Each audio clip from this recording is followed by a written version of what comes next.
This is Daily Flash with your hosts, Andrea Jackson and Mitch English.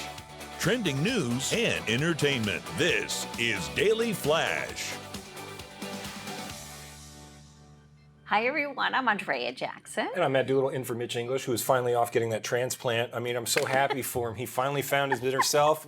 And, you know, it'll be a surprise when we come back. See if you can tell the difference. It's a good thing you're going on a honeymoon because he's going to kill you when he gets back. Hey, I got 10 days on the other side of the world. Come and get me, buddy. True. This is true. So we've all heard these AI stories. We did a story a couple days ago about them predicting your death date, right? Yes, yes. Well, in London, one of the journalists over there did a thing where they speculated on the future lives of the royal family. Ooh, and so what they said is that by 2049, Prince William king, but he will abdicate the throne to give it to Prince George and take the crown. Like he'll step down early, and that Kate obviously they predicted Prince Harry's divorce. Oh, they said that that's inevitable in their future, and that would make Kate Middleton the queen mum and all that stuff. So that's what they're trying. They predicted that that's how it wants to go. They don't think that William wants to be king all the way to his death, and he doesn't want to see it end up like his father, who's like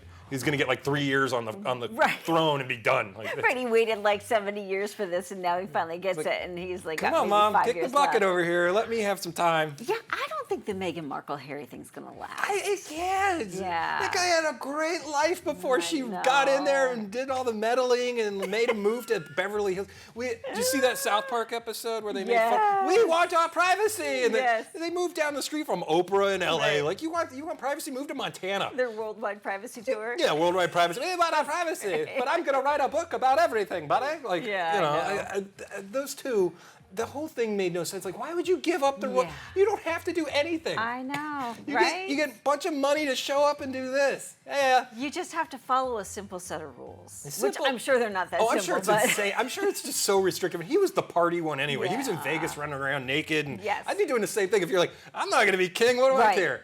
Right. I'm like, 10th in line, so whatever. I'm going to use this to my advantage. He's like, I'm the redhead anyway. I don't even know if that's my dad. I'm just going to party. Forget it.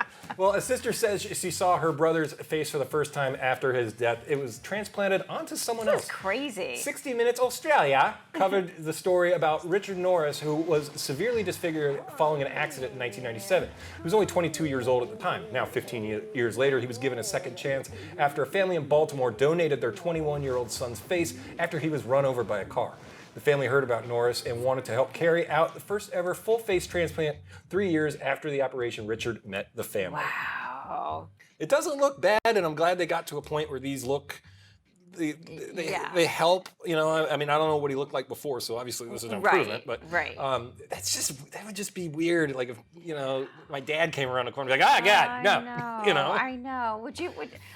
I guess the question is, so many people are kind of on the fence when it comes to organ donation. I mean, obviously it's a good thing; it saves lives, but you can understand why people are a little bit hesitant. I mean, I'm an organ donor. When my dad passed, his retinas, which he couldn't see anything. I don't know why they use them. They use those in a transplant, which I thought was great. We got a nice little award for it, or they send you a little plaque. Yeah. Because I was like, his glasses were this thick, and he could never see anything. Why would they want those? But I still was like, do I want to meet the guy with my dad's eyes and or retinas? I'm like, not really. I'm like, I'm good. Oh gosh. It's just a little bit. That would just be weird with the face thing. Like when it's somebody's heart or something, and they send them like a teddy bear with their heartbeat in it, or they can hear their kid's heartbeat in someone else. That's kind of a cool story. But the face thing, but to see your it, sibling or of.